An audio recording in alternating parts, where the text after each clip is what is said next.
Are you tired of learning new words and then forgetting them the next day? Or perhaps you feel that you are stuck in your comfort zone using the same words over and over again?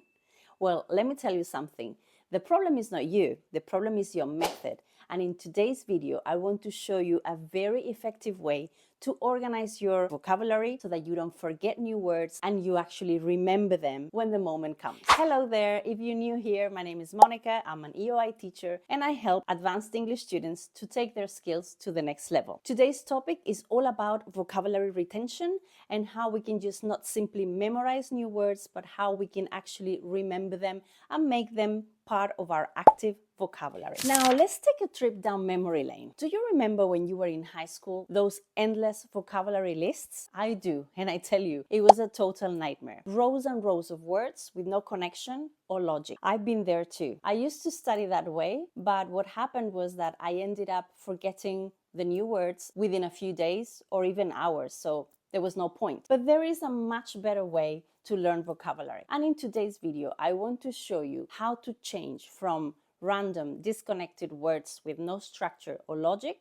to an organized system that will help your brain make connections between words and actually remember the new vocabulary. Now, let's be real. One thing is to practice on your own, and another different thing is to actually practice with real people. If you've been following me for some time, you probably know that I recently started learning Italian using the platform Italki.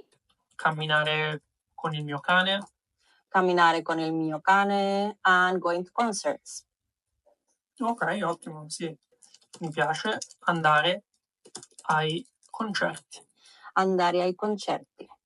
Andare ai concerti. Ok. Benissimo. Quale musica ti piace? A lot of kinds of music, but my favorite lately is Bruce Springsteen because I'm going to his concert very soon. Oh, ottimo. In Spagna? No, in France. Oh, ok. And last year I went to Sweden to watch him as well. Oh, nice. Yeah. Still very active. Still tours. He's 73 years old and you wouldn't believe him on stage. I mean, 3 hours and a half non-stop. Oh my God. A legend. That's impressive. Yeah, no, I like his music too. At first, I would try to memorize the new words on my own, just checking my notes. But quickly I discovered that the best way is to actually use them, put them into practice every single time I had a chance. So whenever I connected and I spoke to my tutors, that was the moment when I was trying to put into practice the new words that I learned the previous lesson. And this honestly makes a big difference when it comes to learning a new language. That's why if you are serious about improving your English, I highly recommend that you check out Italki. Italki is an amazing platform where you can book your lessons with private teachers and they will help you prepare for your exams, improve your speaking skills, or simply keep your English fresh. Plus, it's super easy to do.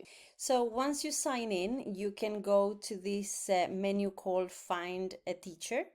And over here, you will be asked what language would you like to learn? Okay, I have Italian here, but let's say that you are trying to find a teacher of the English language. Okay, so you choose English, and as you can see, you have a massive variety of different tutors that teach English.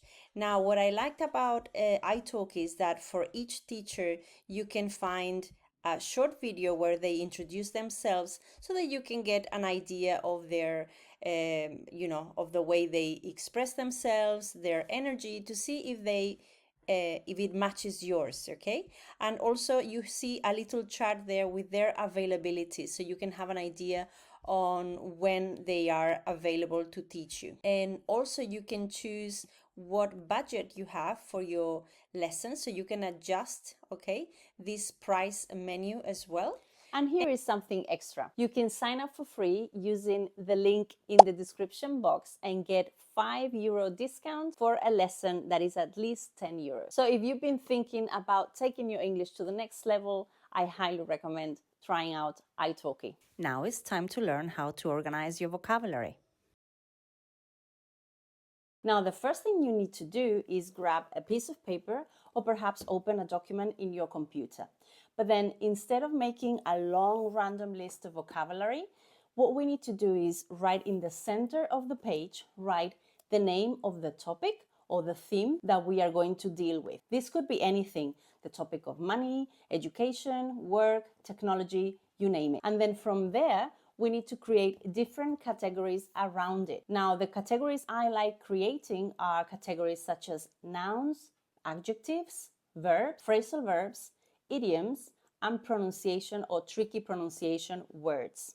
Let me show you an example. Now, if we go ahead, we will see an example of a topic already done for us. I have prepared one for the topic of money.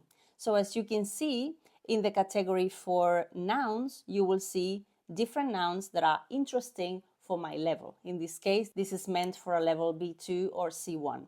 So there you will be able to see different nouns that are interesting, such as budget, down payment, lump sum, transaction, wealth, etc., etc.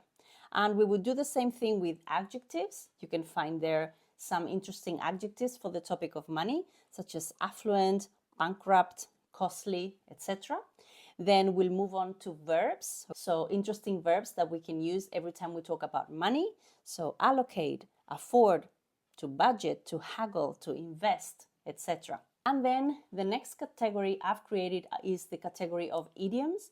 So expressions, interesting expressions or idiomatic expressions that go with the topic of money. So for instance, to be a daylight robbery, to foot the bill, to go Dutch, to live beyond one's means. So expressions and idioms that are related to the topic of money.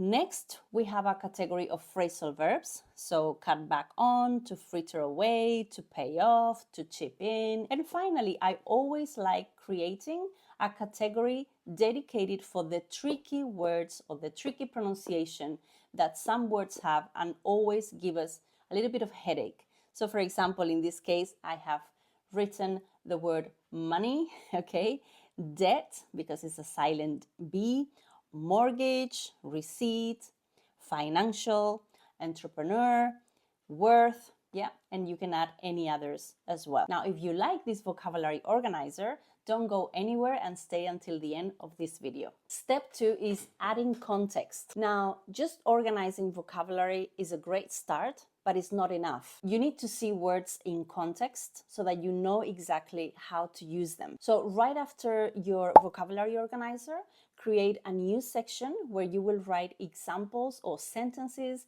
used in real context. Now, if you look at the example that I created for you about money, if you go to nouns, you can see different words, for example, down payment or installment or emergency fund, but these words are written in a full sentence that provides complete context. For example, in order to secure the apartment, we had to make a 20% down payment before signing the contract. So here you have a very clear idea of what the meaning of this word is. Now, another crucial tip is to keep all your vocabulary topics under one roof. Whether it's a dedicated notebook with all your vocabulary topics or a single document in your computer, having all your vocabulary topics under one roof will make it so much easier for you when the moment of studying and revising comes. Now, finally, this is the most important tip of all. And the most important thing you need to do is to actually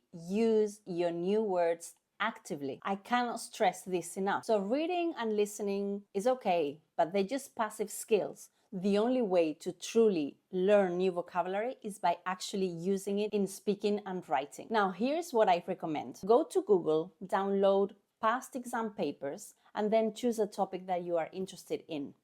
Then open your organizer, organize your vocabulary using the method that I just shown you.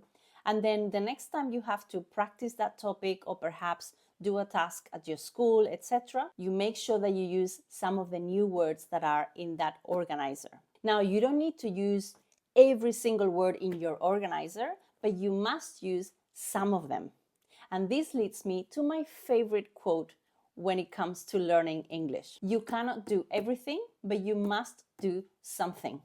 And this applies to English learning too. So every time you speak or you write, you're not going to use every single word or expression on your list. However, you should absolutely use some of them to show your level. And now you know a very simple but effective way to organize your vocabulary so that you will remember it in the long term. Before you go, don't forget to download the discount code to try out Italki, and remember to download also the free template to organize your vocabulary. I have included 2 more topics already made for you. If you found this video useful, please subscribe it and like it and share it with your classmates. And as always, keep on practicing, and I'll see you in the next one.